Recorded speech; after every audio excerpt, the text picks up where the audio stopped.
अच्छा, welcome to the modern NCERT solution. तो आज हम फिर से आगे कक्षा 7 का वसंत भाग 2 जिसका चैप्टर 9 है एक दिन का, इसका संपूर्ण अर्थ और क्वेश्चन आंसर इसी वीडियो में हम करने वाले हैं। तो चलिए शुरू करते हैं। तब तक आप इस वीडियो को लाइक एंड चैनल को सब्सक्राइब कर लीजिए। देखिए, जिसका पहला स्टेंजा है, मैं घमंडों में भरा ऐठा हुआ, एक दिन जब था मुंडेरों पर खरा, आ अचानक दूर से उड़ता हुआ एक तिनका आंख में मेरी पड़ा। देखिए, सबसे पहले इस जो 4 लाइन है इसका शब्दार्थ देख लेते हैं। इसमें कुछ कठिन शब्द दिए गए हैं जिसका सबसे पहले अर्थ देख लेते हैं। घमंड मतलब अभिमान, अकरबाज, डींग मारने वाला। ऐठन मतलब अकर, गर्व, हठ। मुंडेर मतलब छज्जा, छत का निचला हिस्सा। अचानक, एकदम से।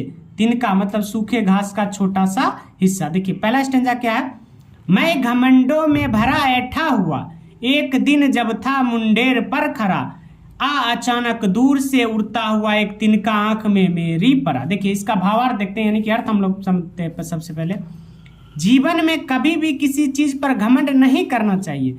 ऐठा होना मतलब घमंड नहीं करना चाहिए, क्योंकि जीवन में आने वाली विभिन्न परिस्थितियों में छोटी सी छोटी वस्तु या तुच्छ से तुच्छ व्यक्ति भी आपको हानि या दुख पहुंचा सकता है। चलिए नेक्स्ट स्टेंजा देखते हैं। मैं झिझक उठा, हुआ बेचैन सा, लाल होकर आंख भी दुखने लगी, मुंठ देने लोग कपड़े की लगे, ऐठ बेचारी दबे पांव भागी। चलिए इसका शब्दार्थ देखते हैं। झिझक मतलब संकोच, किसी कार्य में लज्जा या भय आदि के कारण होने वाला संकोच, हिचक। चलिए इसका और शब्दार्थ देखते हैं। बेचैन मतलब चिंतित, व्याकुल, उत्सुक, बेसब्र, उतावला, अधीर। मुंठ मतलब किसी वस्तु को मुट्ठी भर का आकार देना। ऐठ मतलब घमंड। दबे पांव आना जाना मुहावरा, बिना आहट किए आना और जाना।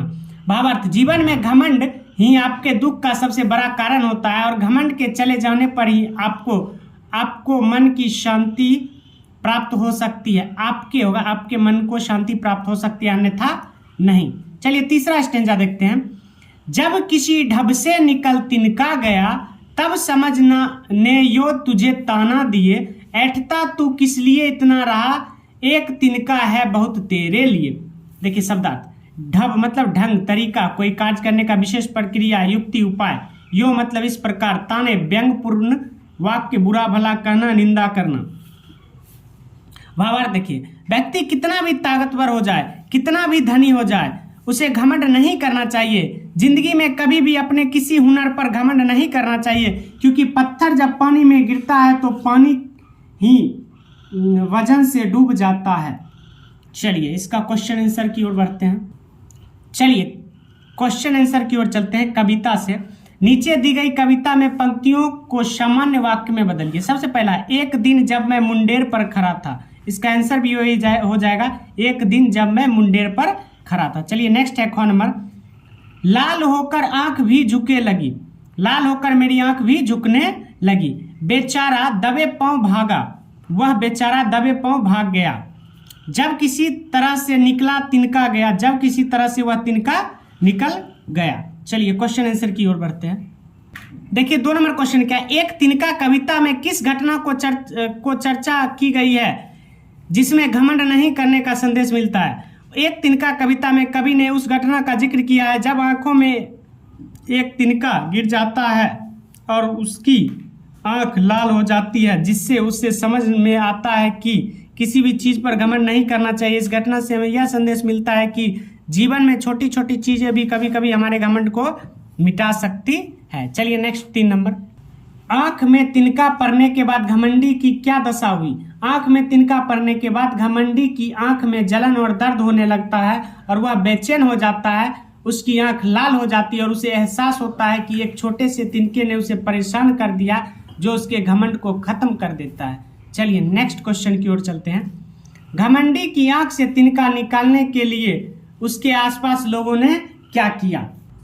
घमंडी की आंख से तिनका निकालने के लिए उसके आसपास के लोग उसकी मदद करने के लिए दौड़ पड़ते हैं। कोई पानी लाता है, कोई आंख में फूंक मारता है, लेकिन तिनका नहीं निकलता है। अंत में बड़ी मुश्किल से तिनका निकल पाता है। चलिए, एक तिनका कविता में घमंडी को उसकी समझ ने चेतावनी दी है। कहता है, ऐठता तू किस लिए इतना रहा, एक तिनका है बहुत मेरे लिए, बहुत तेरे लिए।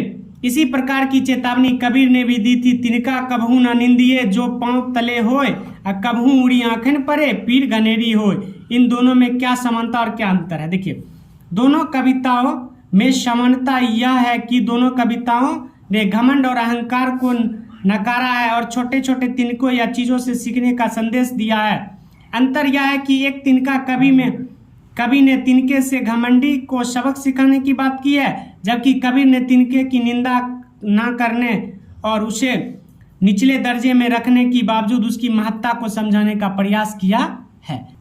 आपका ये चैप्टर यहीं पे द एंड होता है। और ऐसे ही एनसीईआरटी सॉल्यूशन कक्षा 7 और 8 के लिए, ऑल सब्जेक्ट के लिए आप इस चैनल से जुड़ सकते हैं। तब तक के लिए धन्यवाद। यदि वीडियो अच्छा लगे तो वीडियो को लाइक एंड चैनल को सब्सक्राइब कर लीजिएगा।